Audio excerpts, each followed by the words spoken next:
Welcome to the ISM Rochester webinar series. Please be sure to use the Q&A or the chat function for any questions you may have. Today's program will be on optimizing your personal brand with our feature speaker for today, Simone Sloan. A little bit about Simone. She is an executive coach whose mantra is voice, power, and confidence. She is a goal-oriented business owner with a passion for achieving positive results. As an emotional, intelligent business and executive coach, she changes the way businesses engage their employees and clients. Simone emphasizes the human element with a focus on diversity and inclusion. She is an active member of the Tri-State Diversity Council and an advocate for women professional and entrepreneurs. Through her educational talks, workshops, and writing, Simone inspires women leaders and business owners. Simone successfully launched and led products and services, implemented programs for stakeholders across the globe, and developed and trained sales, medical, and technical teams. In 2013, Simone launched her YourChoiceCoach, an executive coaching, diversity, and inclusion consultant and business coaching firm. YourChoiceCoach leverages business strategy, emotional intelligence, and executive coaching to help companies become more human to realize results. Simone holds a BS in pharmacy and an MBA degree from Howard University. I would now like to turn the program over to Simone. Thank you so much, and good afternoon and good evening, everyone. Pleasure to be here. I'm really passionate about branding and personal branding and really around optimizing our brands. And I'm very curious also as part of this to get to know you. So if you have questions, please put them through the chat. And so I make it more of a conversation as we can as we go along. The question I do have, though, for you is really would like to understand, why are you here? And really, what is it that you want to get out of today's session? So I'll give you a couple seconds just to drop something in.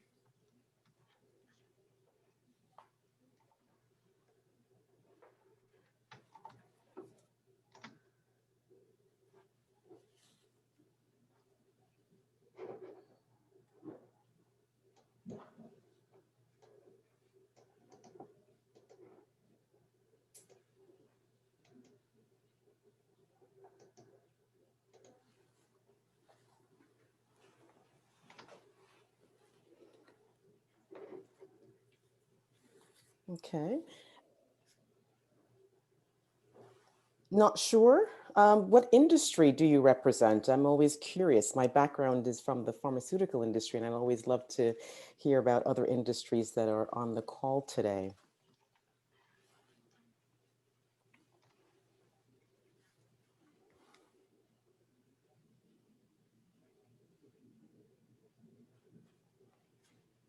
Okay, so as you kind of think through some of those things.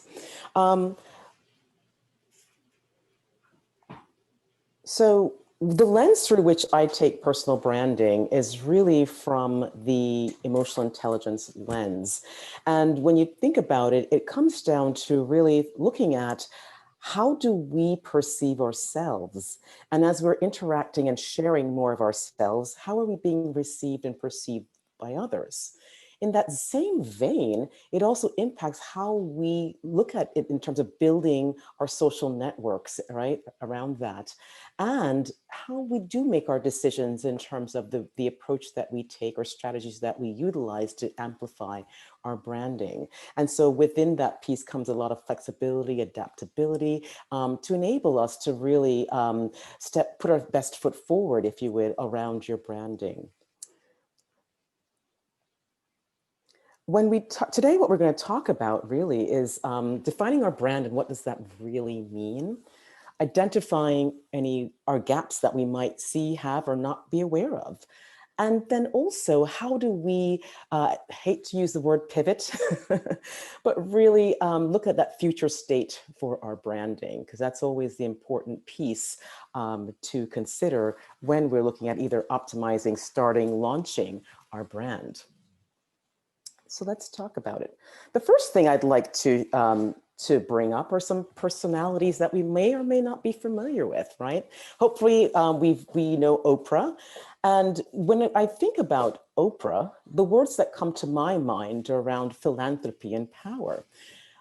She not only gives back to her community, but what she says has a huge impact in terms of decisions people make or choose to do and act within their lives. And so those are some of the words that came to my mind when I thought of Oprah.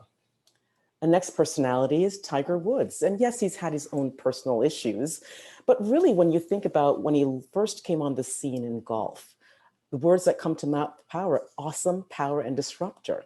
Because he did bring, and when golf was kind of at its lull, he brought a different aspect of the game to golf, as well as a huge and dynamic audience that may not have even considered golf as a sport. Next, I would say Dwayne Johnson, I should say, excuse me. And yeah, I think of transition is the word I think of him. And why I say that, because if you remember his career path, he started out in the world of wrestling and has transformed himself really as one of the highest paid actors in Hollywood, right? So he has really gone through that transformation and rebranding himself effectively. Lastly, I'd like to say Sheryl Sandberg. And because really when you think about what she's done in terms of her abilities in technology, it's really as a leader in technology and a woman, very far and few between. But what she has done is really enabled other women to lean in, right? Her book, Lean In, as well as step into their power and to help them be, have a voice and be seen at the table and bring their worth. So these are some of the things that come to mind when I think about these personalities. And so the question that I have for you is, what words would you use to describe your brand, yourself?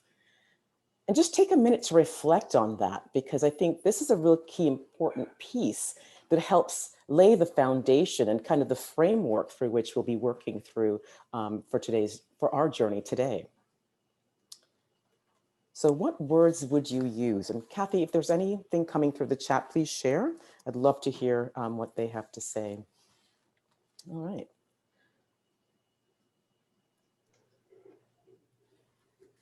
So when we're talking about branding and personal branding, I like to think about two things, right? Two elements really. And one of which is branding and the other is marketing. And yes, they do go hand in hand. The key difference is that when I think about branding, I think of it more of a pull strategy, right? You want people to attract to you. I say strategic sticky. So there's a stickiness that you're trying to create. And how you create that is through anything unique that you have differentiated, right? And these are some of the things that you want to get people attracted to and to know. But how do we do that? The marketing element is your push strategy, right? Because it's more about getting attraction, promoting. So once you've defined who you are, and the next step is the messaging. And that's how the branding element and the marketing elements come together to help you lay a strong platform and foundation. So we understand, listen, we're in the world of the virtual world, and it's even gotten more busy and a lot of noise, right? We're bombarded by even increased level of noise and distraction in the marketplace. And it becomes really difficult to stand out, to be unique and to be seen and heard, right? And so that is what we are trying to do as we are breaking through all that noise to get on the other side to be seen. So what are some things that we need to consider and take a look at? Because when you think about branding, it's really around what people say about you when you are not in the room, right? What are they saying? And if you don't have those words that we talked about earlier written down somewhere, right? And stepping into and believing, then what is it that others are saying about you? Because that becomes very powerful.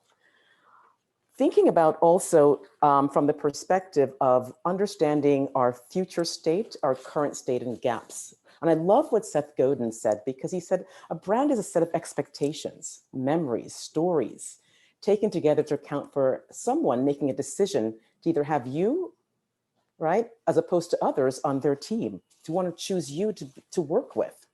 And so this is really what we're looking at in terms of how do we go from flat to activation as our brand experience, and thinking through what is it that I need to activate myself and make words that we may talk about ourselves come to life so people feel it. And it's even more important in this virtual world.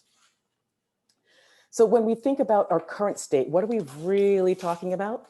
We're looking at it in terms of you look, you speak, you act. All of those things come into personal branding. And when you think about it from emotional intelligence as a stepping back, this is your self-awareness piece, right? In terms of the more that you are clear is kind, about yourself and your branding, the better that you will be able to express it, right? So we're going to do some little exercises to take a look at thinking about more deeply in reflection phase of our brand, because you want to authentically influence others and their thoughts, but you also have to get authentic too with yourself. And so what are some of the elements that we want to take a look at? Well, first of all, what we're looking at is how do we define ourselves, connect, and communicate, right? And the first phase is just kind of looking at where are some of the breakdowns that might exist or things that you may want to leverage. So when you think about defining yourself, you're looking at it from strengths. What are those strengths? Where are the areas of opportunities? What do you want to develop more? And what are the qualities that you want to bring to the room? What that you do bring to the room or want to emphasize? And so doing this inventory of really looking at, well, what are my strengths? And one of the key things I love doing is there's an assessment called Strength Finders. And if you haven't done it, check it out.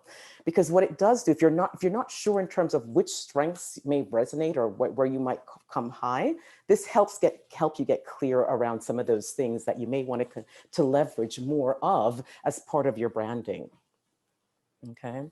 The weaknesses or areas for develop becomes that developmental area. So if you're thinking about too, looking at it from maybe you want to go into digital technologies or some other area and may not have the skill sets necessary. This is where you do the inventory to say, okay, what is it that I need, or certifications that I need, or classes that I need to take in order to gain more confidence to talk about those new areas that you would like to step into and lean into more. Let's talk about connecting. And when we think about connections, the question you're asking yourself really is, who needs to know more about you, right? And thinking about your tribe, right? Who's the tribe that you're trying to connect to? And when you're looking at it from that perspective, I don't like to say the right people, but there are people that you may not have now that you are trying to connect to and to reach out to. And the question comes then, how frequently should I be connecting to them? What mediums should I be utilizing to be more effective in reaching them and having them see me, right? And who else needs to know? So that's the real question, is who else needs to know about me that currently doesn't know? And looking at the numbers, right? Because it's not necessarily, you don't need a large group of people, but it's a quality of people that you are trying to connect with. And this is where, from an emotional intelligence perspective, looking at the interpersonal connections that you have to help you, right? And how do you build those connections? How, in terms of empathy and understanding as part of those connections and building that phase.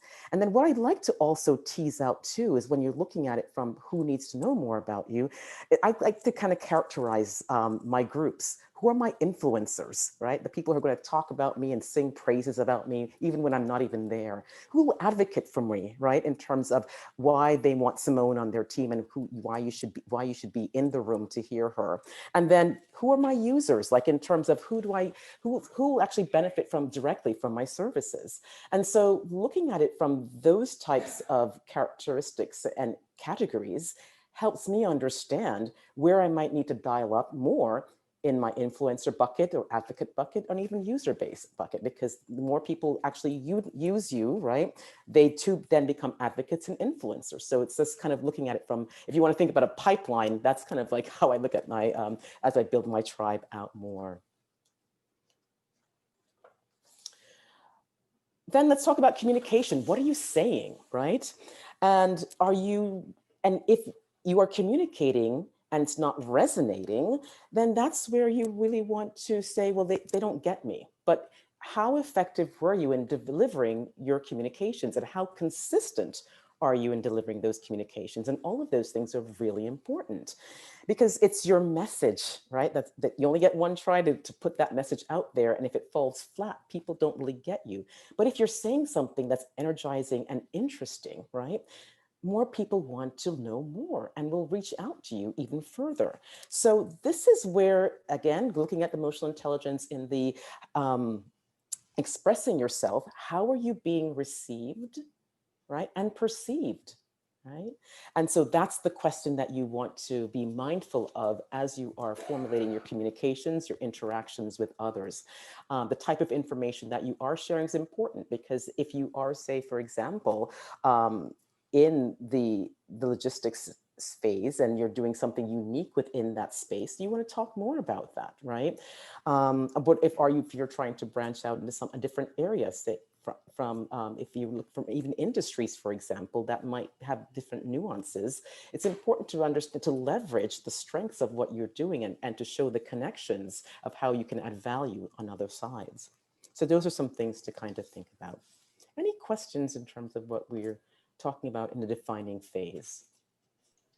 Simone, I do have a question. Do you have any do's and don'ts for your communication, your message? You know, say you're posting something out on LinkedIn. What do you recommend us not saying or saying to get the message across? Sure. What you want to say, okay, so I would say align it back to what is it you're trying to promote yourself as, right? And really I take the sales mindset, because you say it once, it falls flat, and you really have to repeat that at least a minimum of 6 to 16 times on different mediums, right? Just so that people know, okay, you are the person for X, Y's, and Z's, right? If I'm say, for example, I want to be the branding specialist, I'm talking about branding, personal branding, different aspects of it, right? I would, if you are established in that space, I would also say have fun and show more of yourself. You know, in limitations, you don't want to be, open season, but just so people can see your style and personalities, things around that too. I wouldn't say communicate anything that's triggering. Stay away from politics, religion, things of that nature that may be polarizing and pull you into spaces and be labeled, because that's not what you're really trying to do. So I'm really being disciplined to stay on message. What is it that I'm trying to communicate? How am I adding value? And how can people best work with me?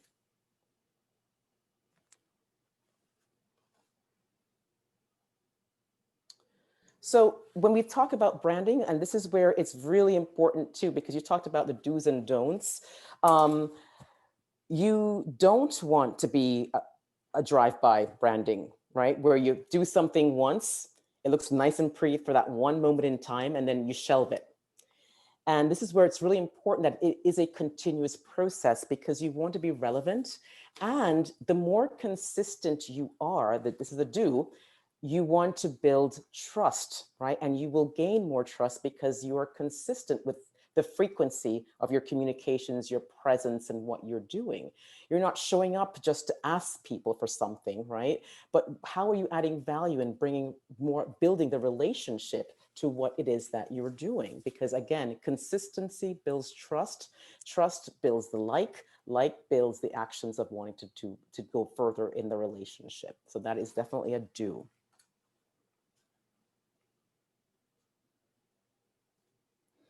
So let's talk about then in understanding what our gaps are, and what are some of those gaps.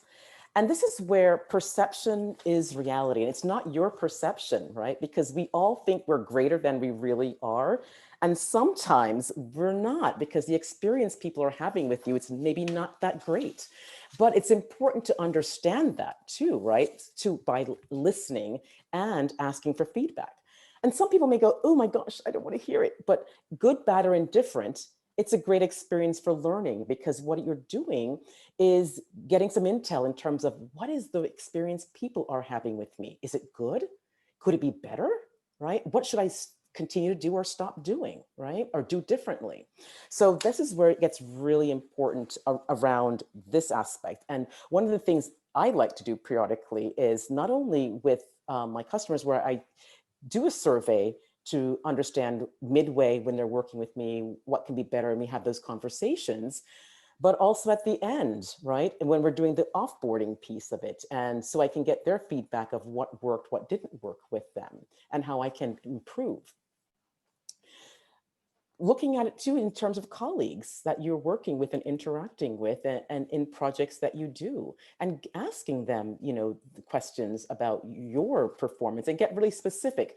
Is my communication working? Where can I improve on the communications? Did I give it in terms of time management? Did I provide enough leeway for us in terms of laying out the expectations? That's feedback, right? That you want to know and want to hear. So think about some of the questions, and it goes back in the defining phase, and maybe use some of your strengths and ask people if that's your strength. Do other people see that as a strength, right? And you may have some other hidden strength that you don't even realizing that people are benefiting from. And that's really one of the benefits of sitting down and asking people and getting that feedback, because again, it's informing you of how you may want to move forward.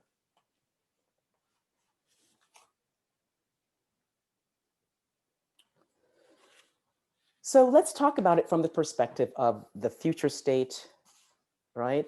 And what are we talking about when we're looking at this? So we are doing the reflection phases, and this is when you can look back at the words that you may have put in at the beginning of our talk around what are some of the words that came to mind as you thought about yourself, right? And if any words came to mind. This is how you can reality test also in terms of, is it aligning to your future vision of yourself? And yes, the vision can be timeless, but really and truly, it's the beginning of the year. It's a great opportunity to say, you know what, at the end of 2021, what is it that I want to be doing and look like and projecting more of authentically as part of my branding, right? What do I want to be communicating, and who should I be reaching out to, right? From that perspective. So this is a really great time to lay out this vision and then put some strategies and tactics behind it. So the vision, as I stated before, is timeless. And so working with a speech therapist, for example, and that was all that they were doing was speech. But this person had a really great vision for themselves because they wanted to be sort of like a one-stop shop for all type of behavioral services. And their target audience were children. So not only from speech, but from behavioral therapy, from physical therapy, etc. And so, but the challenge was, everyone knows me as speech. What do I need to do? Well, the first thing that we did is changing the name. And we talked about how do you want to name yourself and what words come to mind. And yes, she was using speech a lot in her services and how she communicated. But the vision now is to be a one-stop shop. So that meant how we communicate. So we didn't put speech in her services title, but changed it around innovative therapies, right, for children, and then list all the different services that were going to be the main focus, right? So that was a huge flip the script. So that way, when people know her for speech, she can also mention the breadth, depth, and scope of things that she currently does. So that is one thing to do. So your branding really, as part of the vision, is defined by not only what others think about you, but you want to influence that. And you can change those perceptions through the actions, through the words that you do, and through your follow through and commitments around it. And I'd like to say, thinking about a brand, like your mantra, what is the mantra that you want to have, right? And one that Kathy shared with you, with mine, is voice, power, and confidence. And I say that because you want to be heard, right? Own your power and have the confidence to execute to your greatness. And that's kind of the positive statement that helps me to become my best self when I'm thinking about how I want to be seen, and also how I like my approach to working with my clients. So think about what is the words and the brand, your mantra of what you really want to do. When you think about the strategy, think about it as your brand promise. What is it that you're promising to the world, right? Is it more about the energy and motivation? Is it more about defined quality and assurance? Is it more around communication and timeliness? Whatever it is that you are promising, you want to deliver that on that and be consistent around that. And that is where really the strategy comes into play. So if you're telling me that, you know what, we're starting a meeting at 10 o'clock in the morning on time, everyone should be there. You should be there at least 15 minutes before. They're online, having everything set up so that way they know what the expectations are, and you being consistent with that. You know what, we can't be late for this meeting because Kathy turns up at 10 o'clock and she's always on time and we always finish on time. So those are some of the things that you can set as part of the expectations and your strategies to align to that vision. When you think about tactics, what do I need to do, right? That's really the how. How do we do this? And when you're thinking about it, I love this quote, because it's tactics without a strategy is a noise before the defeat. So if you don't have that vision and you don't have that strategy, then you're all over the place and people are wondering, like, what is it that you really do? And they may not be truly coming to you for the things that you really want them to do. And if you're not sure, well, Simone, what is that vision and what I should be focusing on, right? Start listening, right? Because we all have a superpower, right? And it's a thing that we just do with ease. And sometimes we don't even realize it. But by doing that feedback and asking and sitting down with people, and the question may be, working with me, what did you get out of it? And they'll tell you what that was. Quality product, on time delivery, whatever it is, right? But you have to start, if you don't ask, you won't know, but also start listening to when people sing your praises. Why are they singing your praises? Because that's the thing you want to tap into as part of your superpower. So where do we start in this whole transformation? Any questions so far around the vision, feedback? Nothing in the chat so far. Okay.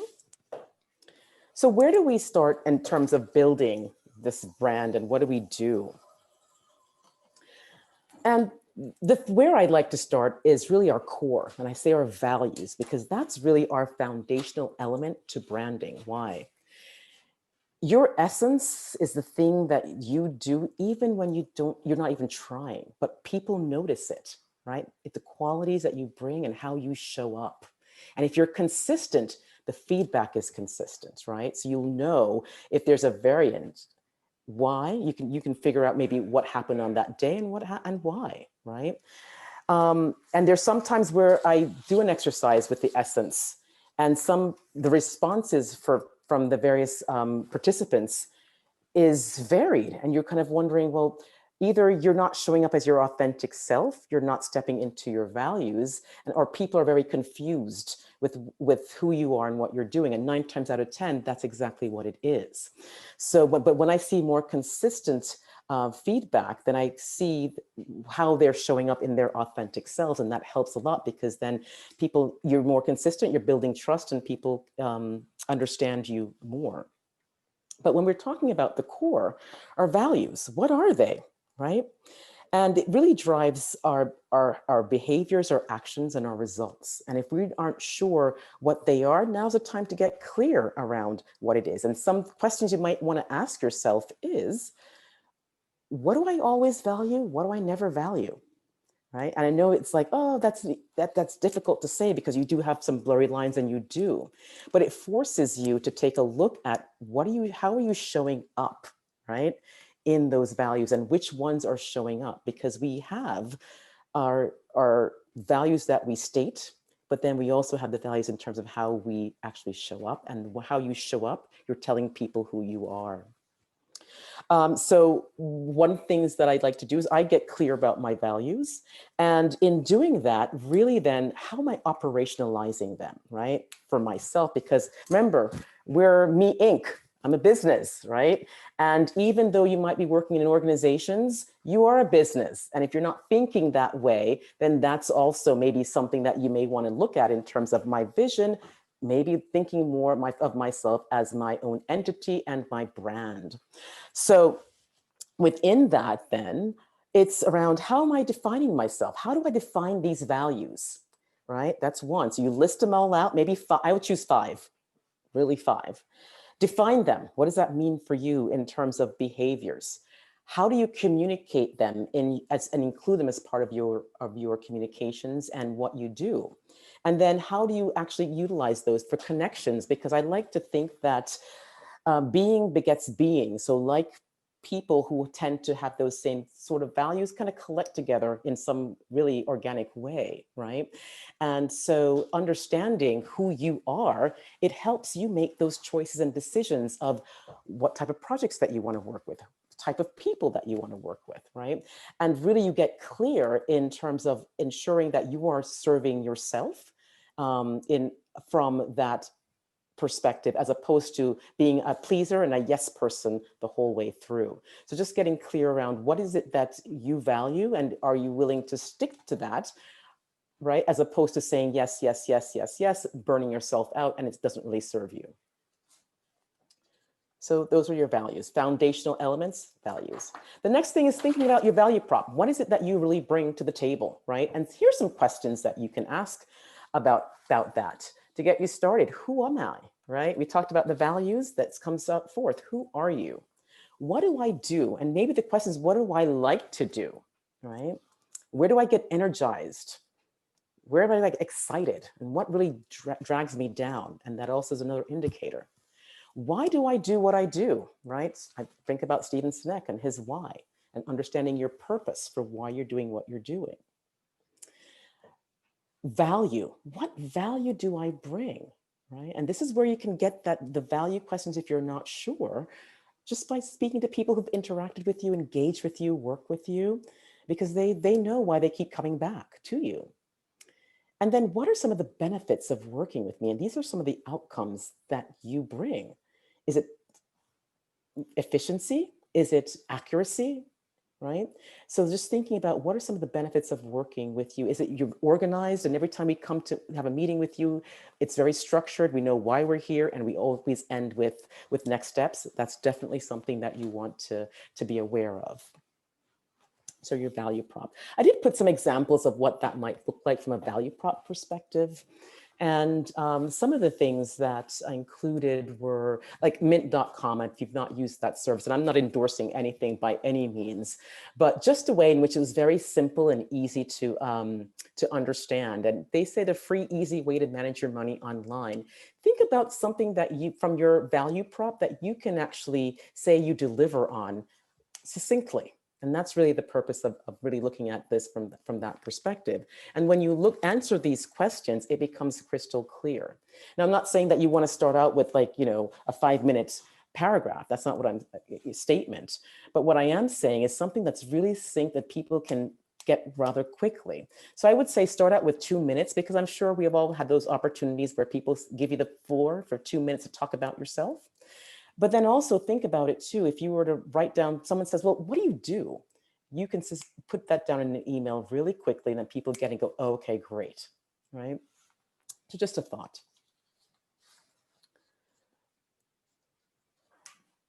All right.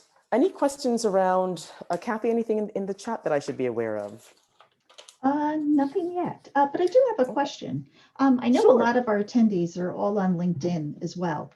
Is there anything that they should do to show their personal brand in their profile so that others? Yes. Okay. Yes. Oh my gosh, that's a great, I was going to get to that platform. That's a great spot for professionals, as you know. It's like its own country. Last time I checked, I think there are 4 billion, a lot of people on there in lots of different countries. So what I love to do is that if you need to make sure that, first of all, you have a clear headshot on your profile. And once you defined a statement, using the background of your LinkedIn, of the header, where you can put a picture, you can actually create graphics on that kind of communicate what you're all about, right? Because that's another way through which you can stand out. Also, in terms of your heading, get clear in terms, because sometimes people have a lot of different things in that header. And if you are looking for a job or you want people to search you, it does have algorithms. So look at some of the key words that you want to use in your profile, so that way you can stand out more. Sometimes what I do too is like look at some competitors and see how they kind of lay out their story, right? And then as you're thinking and formulating your story, definitely do that. Use the summary section, because I do have that summary section that we all use, and really use that for your story, right? They say be personal, don't use third persons. And LinkedIn actually has some great tutorials that you can utilize for free, depending upon what category you have within LinkedIn, that can help walk you through in terms of how to create your LinkedIn story. So that's a great platform for that. I wouldn't use it as a resume to mirror your resume, but really look at it in terms of how can I amplify my resume. And so that's another way through which to use the stories, use the skill sets and skills, and make sure you get endorsements around your skills that you want to dial up more upon. Any volunteer activities that you've been involved in throughout, add those on your profile, because when people read it, it provides another way through which they can connect you and find commonalities and grounds with you from that perspective. So definitely do that. If you are posting, tag people. You have a tribe. They will like your you will like your post, and that's another way to get more eyeballs on you. So when you talk, I can go on and on about LinkedIn. I love it, but I hope I answered some of those questions around what you can do for your LinkedIn profile to make it more dynamic than it is now. Thank you. Mm-hmm.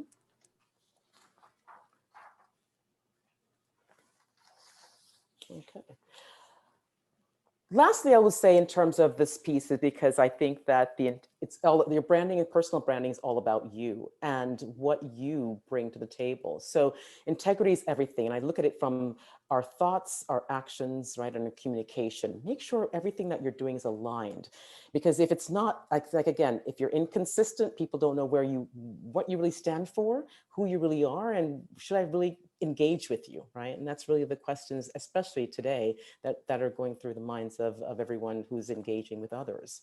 I think too, thinking about how authentic you can be with yourself, and because that is where the true magic is, and that's the stickiness about it. I noticed when I post generic pictures, I get a little engagement. And the minute I share something personal about myself, my family, or just show them the kind of like the behind the scenes kind of engagements, that's where it really gets a lot of attraction, eyeballs, and looks. So just thinking about how are you presenting yourself in the digital space, because that's really important from that perspective. And make sure you do have a digital footprint, because that's the first place people are going, is LinkedIn and Google. And if there's nothing in Google, they don't really know what you're about. And most people are doing the research before they even talk to you. So that way the conversation is a different type of conversation. It's not about who you are. It's like, okay, let's amplify the conversation because I noticed that we have some commonalities. Tell me more. And that's your opportunity then to really color and add more color and make yourself more dynamic in those conversations. I think intentions, like this is very interesting because your intentions and your impact, right? In terms of what do I aligned. And I say this because, you know, the puppy is so excited. They love to retrieve things, but unfortunately the impact that they have falls flat because it brought back a stick of dynamite, which is not that great. So again, when you're looking at it in terms of your authenticity about your branding and what you're communicating and where you're communicating, ensure that you're doing it for the right reasons. Because I've had where people come back and say, listen, we're not paying you for this. Why do you want to do this, right? And the question comes down is if it's something that aligns to your passion, you can talk about that authentically and have the desired impact that you want. And so thinking about your why and does it align to your values is key. As you're trying to get more exposure, and if you do any creative writing or any other technical writing pieces, look for those areas where you can become that thought leader and get published, and having people read about what you do, your approach to things, and what you think about. Even putting out a landing page with yourself, right? Because there are opportunities where maybe you can't do that within your job space, but if there are things that you do believe in terms of, I had another client who did agile, who's really into agile, engineer, and loved to publish new technologies and write about and share those things. So create a landing page. And so whenever people said, hey, where can we find more information about you? That was part of his profile, part of his resume that he utilized as another a piece of marketing tool that was out there for others to get another perspective of him.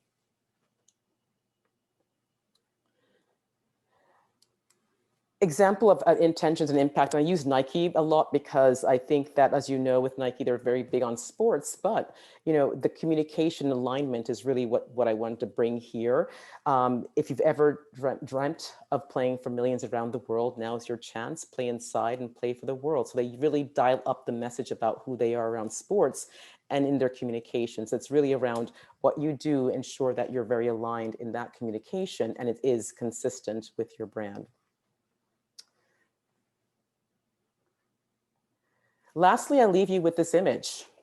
It's the iceberg, right? Because everyone sees people on top as this success, and that's all they see. And we can be delusioned because we think, oh, they're just awesome, and we start comparing ourselves, right? But look below that waterline.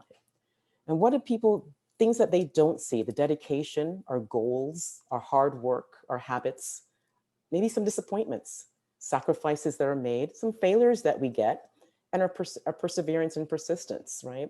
And I think that the parts underneath as part of our branding and personal journey is the things that people don't see, but also build our character, grit, and resiliency as part of this process. So the invitation is, do not sit there and judge and look at others and do the comparison, but really, how do we celebrate our wins? Right? Big, small, indifferent, but celebrate them because that's all part of our branding and things that we should be happy about and talk about and share. Because the more we share those aspects of who we are, again, going back to the beginning when we talked about the branding and the stickiness, this is where we get people attracted to us, can relate to us, and then want to help us and engage with us. So thank you. Any questions? Oh, thank you so much. That was great. If anybody has any questions, please just put it in the Q&A or the chat area. Simone is here. So especially, I know some people might have had some questions about, maybe, I'm not sure if you had questions about LinkedIn or not, or if you wanted to just, if you have any questions about the personal brand aspect and how you're presenting yourself, please, ask Simone at this point. I like the fact that you were able to give us some takeaways for presenting ourselves, especially at the meetings, to your boss and to your clients as well and your suppliers. So yeah, definitely. So yeah, but if anybody, and I find. Go ahead. Yeah, and I find too that even when you're having conversations with your boss, lead those conversations and share what you want to do and make the ask, right? Because normally if you allow your boss to talk, they're going to be talking just about the business and you don't get the opportunity to talk about you and share your aspirations, goals sometimes, unless you're waiting for the end of the year. And that's really a long time to wait if you have that, if that's the only opportunity. But the more engagement that you are, they want to hear what you want to do and how they can help you. So if you have that relationship, definitely please do it. One question I do have is you often hear sponsor, mentor. So what is the difference between the two? Sure. The mentor, and that's a great point, because the mentor is going to be the person who will help you with the nitty-gritties of your career, right? And give you pointers of what to do. The sponsor is the person when you're not in the room who's endorsing you. Because remember I talked about influencers and advocates. Sponsors fit in that category, right? But if they don't know about you, you're not going to be represented. And so it's really important to understand when the mentor and what their limitations are. And the mentor can actually be the person who can point you or speak on your behalf to a sponsor, right? The mentor you can ask and say, I'd like for you to be my mentor. Sponsors you don't really get that opportunity to do that, but through your work and people knowing you, that's how the sponsorship relationship is built. just by the exposure. So it's really a good opportunity to get out there, get on those projects that are more challenging, know people across the different organizations. And even now during COVID, it provides a really great opportunity to do that because you don't have walls and buildings, right, that are tackling and blocking you. And so it's even a greater opportunity to kind of reach out to other departments and just say, hey, how are you doing? So yeah. Do you have any special networking tips that you can give us, especially since everybody has to do everything online now? Yeah. I know people get zoomed out a lot, and yes, it is.